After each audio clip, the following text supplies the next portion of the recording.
За санхүүгийн одоо зах зээл дээр нөгөө хүн гэдэж авхан тонгоно гэдэг шиг л байгаа л да. Тэгэхээр би Монгол банк болон санхүүгийн зохицуулах хорооныхнаас энэ банк санхүүгийн байгууллагууд за аппликейшн гэдэг энэ зээлийн гэрээтэй холбоотой энэ гэрээнүүдийн эрх тэнцвэртэй байдлын талаар ямар нэгэн та хянаж дүгндэг юм зүйл байна уу одоо банкн дээр ч очисон, банкос дээр ч очисон, за бүр аппликейшн зээл зөвхөн зөвшөөрөх үгүй гэдэг л хоёр сонголтыг тулгаж байгаа шүү дээ. Тэгэхээр энэ тал дээр одоо манай хэрэглэгчийн эрх ашигыг хамгаалах төв одоо энэ дээр гаргасан тодорхой санал дүгнэлт байна уу гэдэг ийм зүйлийг нэгдүгээр тул тодорхойлж асуумаар байна. За хоёрдугаарт нь одоо ялангуяа энэ хэрэглээний зээлүүдийг хязгаарлаж байгаа. За үүнтэй холбоотойгоор хүмүүс яаж яана вэ гэхээр хэрэглээний зээллээс хязгаарлахаар нөгөө талд нь яг вөхөр санхүүгийн хэрэглэгчийн хүүгийн дарамт руу бид нар одоо 2 дахь 3 дахь зах зээл буюу одоо хар захын зээл рүү орж байгаа. Банкны санхүүгийн байгууллагын зээл одоо 40, 50, 60% байна. Аппликейшны зээл бол одоо ямар ч тохиолдолд шүүхтэр санхүүгийн үйлчлэгээ үзүүлж байгаа байгууллагууд л ялахаар одоо ингээд баг програмчлалсан хууль эрх зүй гэрээ зүйлийг одоо ингээд шууд тулган шаардсан ийм одоо гэрээнүүд явж байгаа. Тэгэхээр шүүхийнхэн хүртэл одоо аваад үзэхээр асар их ачаал өгд юм байна. Зээлээ төлж чадахгүй шүүх шилжүүлнэ. Тийм учраас одоо нэг шүүхийн үйл ажиллагаанд хүртэл одоо энэ баахан аппликейшны зээлүүдийн хэрэг маргаан ирдэг. Хэрэглэгчдэд одоо шийдэгдэж байгаа хэрэгэд ураг үндсэндээ байдаггүй гэж. Тэгэхээр энэ одоо баг гэрээ байгуулахаас ахуулаад тэр хүний одоо хэрэглэгчийн эрх ашигыг хамгаалах дээр одоо дуурдаг, хяндаг юм байгууллага та бүгдэд одоо яг ямар тийм институт нэгж байгууллагууд байна уу гэж. За хоёрдугаар энэ омбудсманы зөвлөлийг болж игэл орон тооны болгол бас их зүгээр байгаамаа. Маш олон мянган хэрэглэгчийн асуулт орж ирнэ. Мэдээж хараа тус байх ёстой.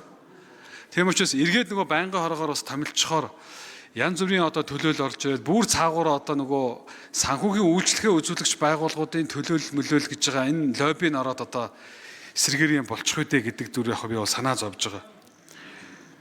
Ялангуяа одоо зарим зүйл дээр тухайлбал тэтгэврт гарчихсан хүн ер нь орон сууцны зээл авах өгөхгүй гэдэг баг бичгтэйг үйлдэл байна л да одоо. Үндсэндээ бол одоо та тэтгэврт гарцсан бол одоо ингээд танд бол орон сууцны зээл олохгүй гэж үндсэн хууль зөрчсөн ийм зарчим яваад байгаа. Тэгээ энийг одоо шийдвэрлэхэд энэ хуулиар одоо зохицуулсан нарийн зохицуултыг яаж тусгасан бэ гэдэг тал дээр бол би энэ мэргэжлийн байгууллагуудаас нь бас тодорхойлж асуумаар байна. За дөрөвдүгээр микрофон хажлыг хариулъя. За Эрдэнэт гишүүний асуултанд хариулъя. За нэгдүгээр асуулт банк санхүүгийн аппликейшн ашигласан зээл дээр яаж ажилтдаг вэ гэж байна. Аппликейшны зээл дээр бол санхүүгийн байгууллага маань ерөнхийдөө бол хоёр зохицуулагчтай байгаа. За банкуудыг бол Монгол банк бус байгууллагуудыг бол санхүүгийн зохицуулах хороо маань хэн зохицуулж яваа.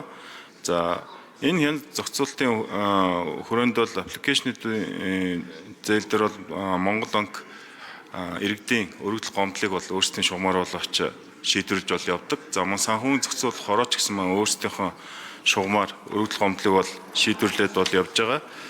За статистикийн хувьд бол өнгөрсөн оны байдлаар бол санхүүгийн зохицуулах хороон дээр 606 өргөдөл гомдлыг бол шийдвэрлсэн байгаа. Монгол банкн дээр бол энэ тоо мөн 770 харьцаа бол зээл өргөдөл гомдлыг бол ингээд тухайн үед нь шийдвэрлээд явж байгаа.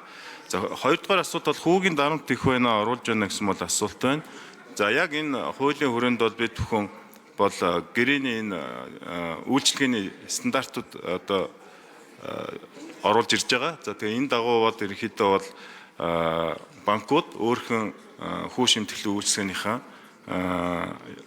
нөхцөлийг одоо ил болгож тавих ёстой болж ирж байгаа. За омбудсманы зөвлөл орон тооны байх орон тооноо бус байх уу гэдэг бол яг энэ цаашдаа бол бид нар бол ажлын хэсгээр бол хилцээд энэ дээр бол шийдвэрлэж бол болох байхаа. За Жодгийн Баярмаа гишүүн асуулт.